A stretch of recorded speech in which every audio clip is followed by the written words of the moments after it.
Hello, my name is Colin White. I'm a freshman from Okemos, Michigan, majoring in applied engineering. This summer I was lucky enough to go on the freshman seminar abroad to New Zealand. We went to Auckland, Wellington, and Rotorua.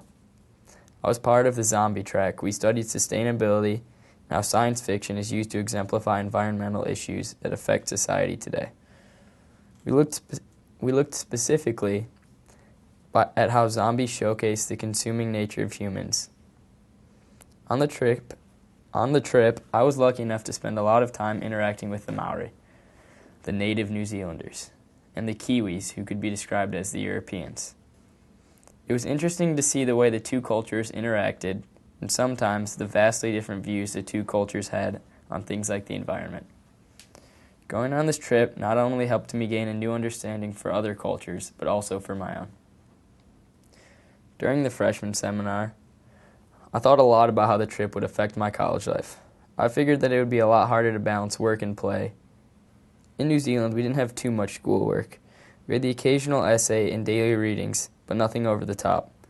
Still, it was difficult to try and balance finishing the homework with all the other fun things going on. For example, just walking in the parks outside our hostels could be a way more interesting thing to do. Specifically, one day when we had a free day, we had a lot of reading to do, but we didn't have any class or any trips planned for the day. I decided that I was in New Zealand, so I may as well go on the Lord of the Rings tour and visit the locations where the movie was filmed.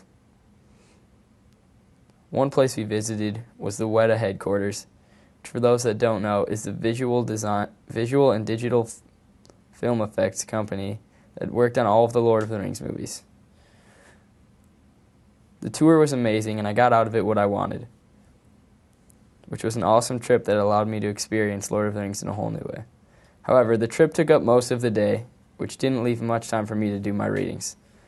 Thus, the long day turned into an even longer night, since I had a lot of readings to finish.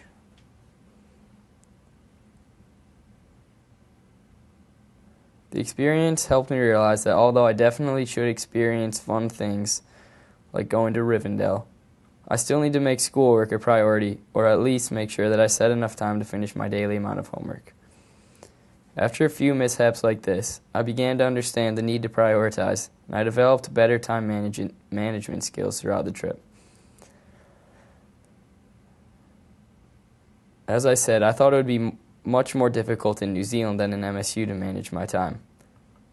However, when I got here, I soon found out that this was not the case at all. When I got to campus, there was so much going on, everything from IM sports to MSU football games, and it all sounded so intriguing I wanted to try everything. The problem I found out the first week was that I didn't have that much time. I now had 4 classes to deal with instead of 1, each with their own weekly assignments and projects. I eventually had to worry more about homework and less about all the other fun things I wanted to do. In this way, the trip to New Zealand kind of threw me for a loop, because I thought I was going to be able to have a lot more free time than I actually did.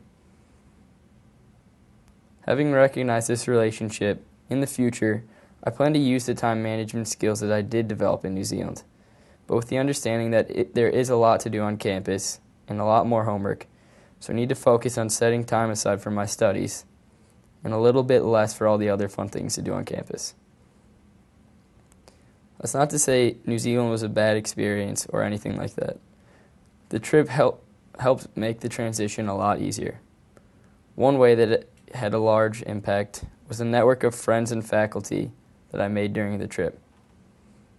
When I got back to campus, I already had a great group of friends to help me make the transition a lot smoother. All of the great friends I made gave me a fun group to hang out with and also were really awesome about helping me study. The network of faculty I gained was also of immense importance.